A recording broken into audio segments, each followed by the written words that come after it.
ንጉሆ ብዘይቡን ዓይንኹም ምግላጽ ይኣበይኩም ድዩ? ቡን ፈውሱ ኢልኩም ተሓስቡ እንተሃሊኹም ተጋጊኹም ኣለኹም። ንገሊኦም ሰባት ቡን ልክዕ ከም መርዚ እዩ። ሎሚ ቡን ፈጺምኩም ክትሰትዩ ዘይብሎም 5 ዓይነታት ሰባት መን ምዃኖም ክነግረኩም እየ። ምናልባት ንስኹም ሓደ ካብኣቶም ትኾኑ ትኽእሉ ኢኹም።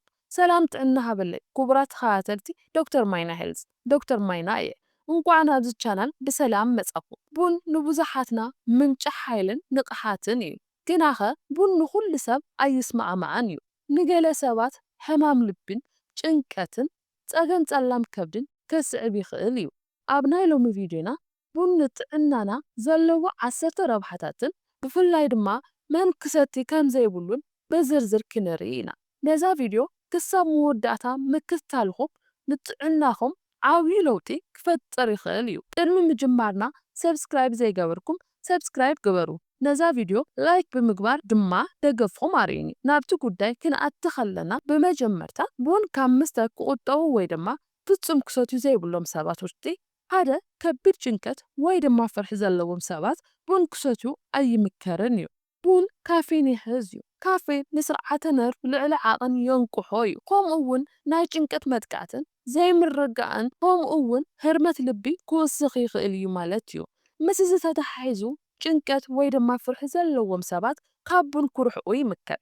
ክልተ ሕፅረት ድቃስ ወይ ድማ ምዝባዕ ድቃስ ዘለዎም ሰባት ቡን ናይ ድቃስ ኩነታት የዛብዕ እዩ። ምስ እዚ ተተሓሒዙ ቅድሚ ምድቃስኹም ቡን ትወስዱ እንተኾንኩም ናይ ድቃስ ዑደትኩም የዛብዕ። ጽሬት ድቃስ ንምምሕያሽ ኣዝዩ ዘይከኣል ይኸውን ማለት እዩ። ስለዚ ሕፅረት ድቃስ ምዝባዕ ድቃስ ዘለኩም ሰባት ካብ ቡን ክትርሕቑ ይግባእ። 3 ቁፅር ዘይተገበረሉ ልዑል ጸቕጢ ደም ወይ ድማ ሃይ ብለድ ፕሬሸር ዘለኩም ሰባት ካፌን ንጸቕጢ ደም ብግዚያውነት ይውስኾ እዩ። ስለዚ እዚ ድማ ልቢ ሓደጋ ይውስኽ ማለት እዩ። ስለዚ ምስ ተተሓሒዙ ልዑል ጸቕጢ ደም ወይ ድማ ቁፅር ዘይተገበረሉ ጸቕጢ ደም እንተሃሊኩም ካብ ቡን ክትርሕቑ ይግባእ። 4 ምዝባዕ ህርመት ልቢ ዘለዎም ሰባት እውን ምስ ተተሓሒዙ ቡን ዘይስሩዕ ህርመት ልቢ ከጋዶ ይኽእል እዩ። ናይ ልቢ ጸገም ዘለኩም ሰባት ካብ ቡን እንተረሓቕኩም ኣዝዩ ይምከር። 5 ናይ ቃንዛ ጨጎራ ወይ ድማ ከብዲ ሕማም ጨጎራ ዘለዎም ሰባት ቡን ኣሲድ ጨጎራ ይውስኽ እዩ። እዚ ድማ ቁስለትን ቃንዛን ከምኡውን ሕበጥ ከስዕብ ስለ ዝኽእል ካብ ቡን ክትርሕቑ ይግባእ ማለት እዩ። እንተዘይኮይኑ ድማ እትሰትይዎ ቡን ከተዝሕልዎ ኣዝዩ ዝሓሸ ይኸውን ማለት እዩ። ብውዑይ ካብ ምስታይ ኣዝሒልኩም እንተሰተኹምዎ ዝሓሸ ይኸውን። 6 ነፍሰ ጡር ኣዴታት ብፍላይ ድማ ብልዑል መጠን ቡን ዝሰትያ እንተኮይነን ልዑል መጠን ካፌን ንምንጻል ጥንሲ ከምጽእ ከም ዝኽእል ፈልጣ ይግባእ። ነፍሰ ጡር ኣዴታት ብዝተኸኣለክን መጠን ቡን ክትቅንሳ ይግባእ። 7 ሕፅረት ኣይረን ዴፊሽንሲ ወይ ድማ ሕፅረት ደም ኣኔምያ ዘለኩም ሰባት ቡን እንተገደፍምዎ ወይ ድማ እንተቐነስኩም ኣዝዩ ይምከር። ብፍላይ ድማ ምስ ምግቢ ኣእቲኹም ቡን ትወስዱ እንተኮይንኩም ነዚ ነገር ክተቋርጽዎ ይግባእ ማለት እዩ። 8 ግላይኮሚያ ወይ ድማ ናይ ዓይኒ ጸገም ዘለኩም ሰባት ቡን ክተቋርጹ ይምከር። ካፌን ጸቕጢ ዓይኒ ይውስኽ እዩ።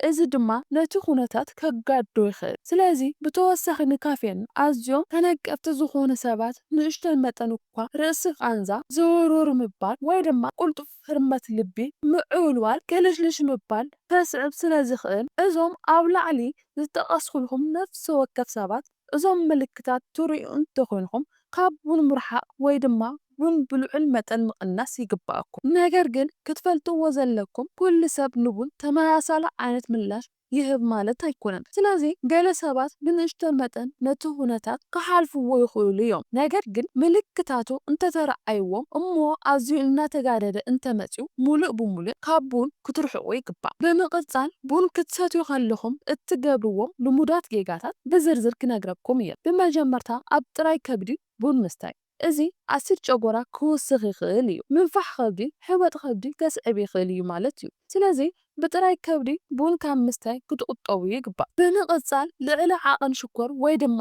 ጣዕሚ ዘለዎም ነገራት ኣብ ቡን ውሽጢ ምውሳኽ ኣዝዩ ዝተጋገየ ክኸውን ይኽእል እዩ። ስለዚ ክብደት ትውስኹ መጠን ሽኮር ኣብ ደምኩም ይውስኽ፣ ምዝባዕ ሓይሊ ወይ ድማ ጉልበት የምጽእ። ከምኡውን ልዕሊ ዓቐን ክሬምን ሙሉእ ስብሒ ዘለዎ ጸባታትን ምስ ቡን ብበዝሒ ካብ ምጥቃም ክትርሕቑ ይግባእ ማለት እዩ። ስለዚ ብፍላይ ድማ ክሬም ዘለዎም ሰብሕታት ጥዕና ዘይብሎም ሰብሕታት እዮም። ካሎሪ ይውስኹ እዮም። ስለዚ ንናይ ቡን ተፈጥሮኣዊ ረብሓ ጥዕና ኣዝዮም ዝቕንሱ ይኾኑ። ካልእ ልዕሊ ዓቐን ቡን ምስታይ ኣዝዩ ካብ ረብሕኡ ጉድኣቱ ይበዝሕ ማለት እዩ። ኣብ መዓልቲ ካብ 3 ክሳብ 4 ፍንጃል ንላዕሊ ምስታይ ጭንቀት፣ ሕርመት ልብን ርእሲ ቃንዛን ወይ ድማ ድርቀት ከብድን ከስዕብ ስለ ዝኽእል እንተተኸኢልኩም ኣብ መዓልቲ 3 ፍንጃል 4 ፍንጃል እኹል እዩ። ካብኡ ንላዕሊ ትሰትዩ እንተኾንኩም ግን ካብ ረብሕኡ ጉድኣቱ ዝበዝሐ ይኸውን። ካልእ ብልዑል መጠን ሙቐት ቡን ተፍልሑ እንተኾንኩም ቡን ልዕሊ ዓቐን ምውዓይ ምሟቕ አንቲኦክሲዳንትስ የጥፍኦ እዩ። ማይ ምስታይ እውን ሸለል ክትብልዎ የብልኩምን። ስለዚ ቡን ብደረቁ ቅድሚ ምስተይኩም ማይ እንተሰቲኩም ኣዝዩ ይምከር።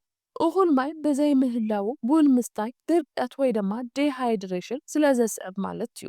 ቡን ድኻም ይሽፍን እምበር ዕረፍቲ ኣይትክእን እዩ። ስለዚ እዚ እውን ንነዊሕ ግዜ ድኻም ከስዕብ ስለ ዝኽእል ድኻም ንምርሳዕ ኢልኩም ወይ ድማ ድቃስኩም ከይመፀኩም ኢልኩም ብተደጋጋሚ ቡን ትሰትዩ እንተኾንኩም ኣዝዩ ናይ ድኻም ስምዒት ዝስምዓኩም ይኸውን። ካልእ ውጥረት ወይ ድማ ጭንቀት ምስ ዝህልወኩም ቡን ምስታይ ካፌን ንጭንቀትን ፍርሕን መጠን ኮሌስትሮል ከጋዶ ስለ ዝኽእል ካብዚ ነገር ክትቁጠቡ ይግባእ።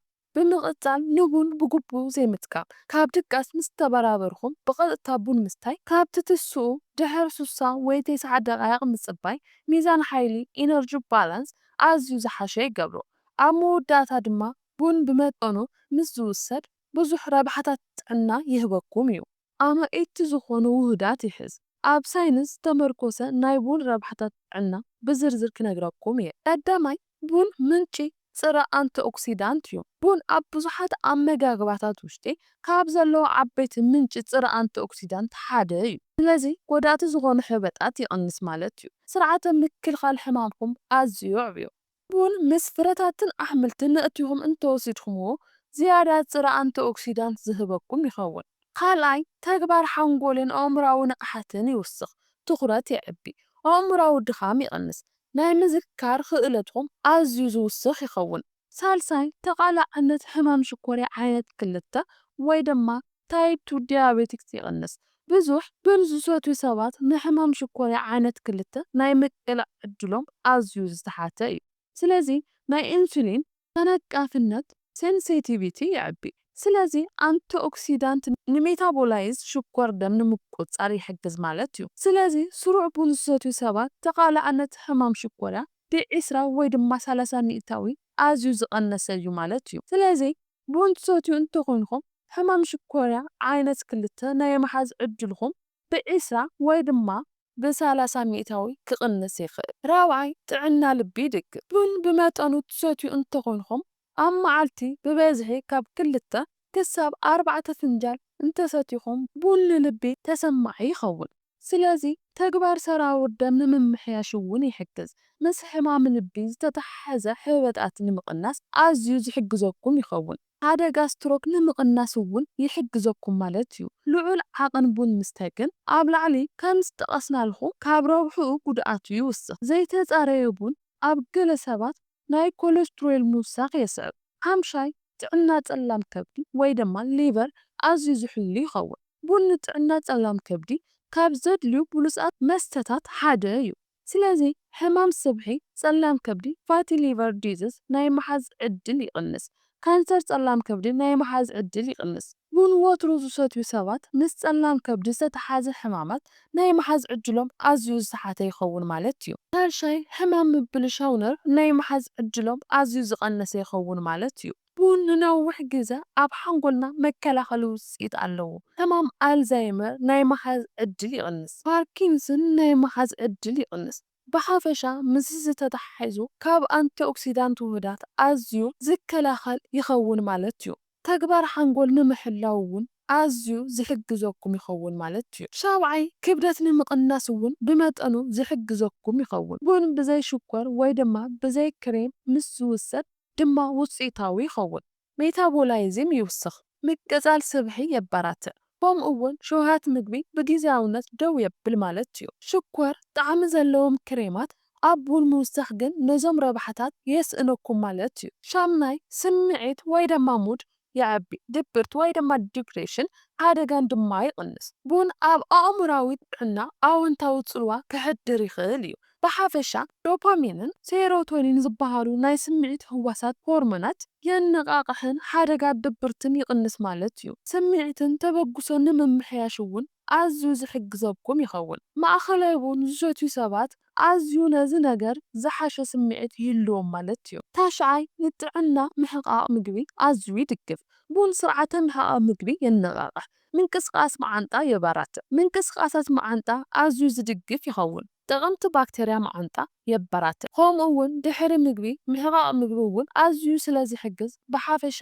ንመዓናጥኹም ኣዝዩ ብዙሕ ረብሓታት ጥዕና ይህበኩም ሓስራይ ዕድመ ይውስኽ ማለት እዩ ቡን ዝሰትዩ ሰባት ነዊሕ ዕድመ ናይ ምንባር ዕድላት ኣለዎ ብሓፈሻ ናይ ሞት ሓደጋ ይቕንስ ብሕማም ልቢ ብስትሮክ ብሽኮርያ ብኢንፌክሽንን ናይ ሞት ሓደጋ ምቕናስ ዕድመ ንምውሳኽ ይሕግዝ ጥዑያት ንምዃንን ጥዑይ ቡን ንምስታይን ዝበለፀ መንገዲ ኣብ መዓልቲ ካብ 2 ክሳብ 4 ፍንጃል ንላዕሊ ዘይምስታይ ዝተፃረየ ቡን ምስታይ ኮሌስትሮል ዝውስኹ ውህዳት ብቕናስ ሽኮር ብቕናስ ብጥራይ ከብድኹም ቡን ምስታይ ምግዳፍ ክትለማመድዎ ኣለኩም ምሸት ካብ ምስታይ ክትቁጠቡ ይግባእ ቡን ክትግድቡ ይግባእ ነፍሰ ጡር ኣዴታት እንተይዘሰተኽን ይምከር ናይ ጭንቀት ፀገም ዘለኩም ሰባት እውን ከምኡ ኣይምከርን ናይ ልቢ ህርመት ዘለኩም ሰባት ቡን ካብ ምስታይ ክትቁጠቡ ይግባእ ስለዚ ብመወዳእታ ብሓላፍነት ምስ ዝውሰድ ቡን ሓያል ረብሓት ጥዕና ይህበኩም ከምኡ እውን ቡን ክትሰትዩ ዘይብሎም ሰባት እውን ካብ ቡን ብምርሓቅ ጥዕናኹም ክትሕልው ትኽእሉ ኢኹም ማለት እዩ እምበኣር ክቡራት ተኸታተልቲ ንሎሚ ሒዘልኩም ዝመጻኹ መምሃሪት ቪድዮ ጥዕና ነዚ ይመስል ነይሩ ከም ዝተምሃርኩምሉ ተስፋ ይገብር ጽባሕ ብኻሊእ ጠቓሚ መምሃሪ ቪድዮ ክሳዕ ንራኸብ ሰናይ ግዜ ቻው ቻው